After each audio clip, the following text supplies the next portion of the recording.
নমস্কার। অনেকে জিজ্ঞেস করছেন যে রেন্ট বিল কিভাবে লিখবেন যদি অরিজিনাল টেনেন্ট মারা যায়, কারণ তারা সেকশন 2Gর বেনিফিটটা নিতে চাইছেন। সেটা কি ছেলের নামে ডাইরেক্ট বিল হবে, না মেয়ের নামে ডাইরেক্ট বিল হবে, না ওয়াইফের নামে ডাইরেক্ট বিল হবে? এক্ষেত্রে আমি বলবো, যদি আপনারা 2Gর বেনিফিট নিতে চান, তাহলে রেন্ট বিলে যার নামে রেন্ট বিল তিনি যদি মারা যান, তাহলে অন দ্য ডেথ অফ বলে লিখে যারা যারা ইয়ার্স আছেন তাদের নামগুলো দিতে পারেন, এবং ডেট অফ ডেথটা অবশ্যই কিন্তু বিলে লেখা থাকবে।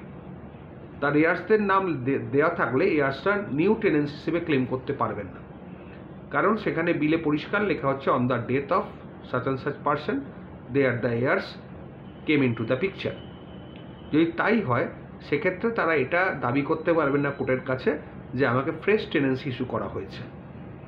ওই জন্য সবসময় মৃত ব্যক্তির নাম রেন্ট বিলে লিখে দিয়ে তার তলায় তার ইয়ার্সদের নামটা লিখতে পারেন, তাহলে সেটা ল্যান্ডলর্ডদের কাছে ডিফেন্স হিসেবে কাজ হবে।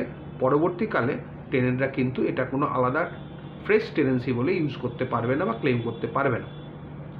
না হলে কি হয়, অনেক সময় দেখা যায় আপনি টেনেন্টের নামে নতুন বিল কেটে দিলেন, সেক্ষেত্রে কিছু বছর ভাড়া দেওয়ার পর টেনেন্ট ওটাকে বলতেই পারে যে আমাকে নতুন বিল দেওয়া হয়েছে, আমি নিউ টেনেন্ট, আগের বিলের 5 বছর কেটে গেছে, অটোমেটিক্যালি এক্সপায়ার হয়ে গেছে, তারপরেও আমাকে বিল দেওয়া হচ্ছে, সুতরাং আমি নিউ টেনেন্ট। এই ডিফেন্সটা কিন্তু সচরাচর যারা টেনেন্টের অ্যাডভোকেট হন তারা কিন্তু এই ডিফেন্সটাই নেন, এবং এখানে কাউন্টার আর্গুমেন্টও প্রচুর আছে। যাই হোক, ডিসপিউটে না গিয়ে প্রথম দিক থেকেই এইটাকে মজবুত করে নেওয়া উচিত। রেন্ট বিলে সবসময় লিখতে হবে on the death of such and such person, তার ইয়ার্সদের নামগুলো, তবে আর কোনো বিপদের সম্ভাবনা থাকবে না।